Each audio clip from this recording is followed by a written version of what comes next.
Your dentist has suggested a dental implant. Here's what the treatment actually involves, from planning to final tooth. An implant is a small titanium post placed into the jawbone. It replaces the root of a missing tooth. The full implant has 3 parts: the fixture in the bone, an abutment above the gum, and the visible crown on top.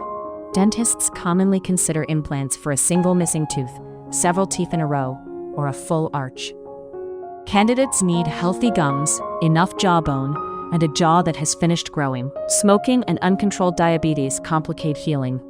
Planning starts with a 3D cone beam CT scan. It maps the jawbone, nerves, and sinuses in detail.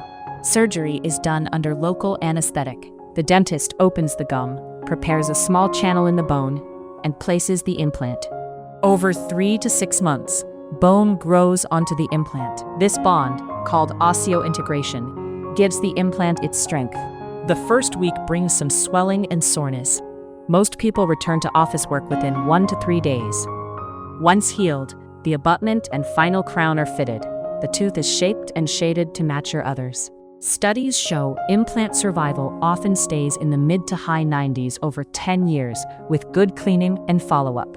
Risks include infection, rare nerve issues in the lower jaw, and peri-implantitis, which is inflammation and bone loss around the implant. Alternatives include fixed bridges and removable dentures. Doctors and dentists weigh time, surgery, and durability with each patient. Did you know? You can get this treatment abroad at the same quality you'd get in the US or Europe for a fraction of the cost. Ginger Healthcare is one of the world's most trusted medical travel companies. It helps patients to find safe and affordable care in India, Thailand, Turkey, Singapore, Dubai, Malaysia, and more. Visit ginger.healthcare or check the description for details.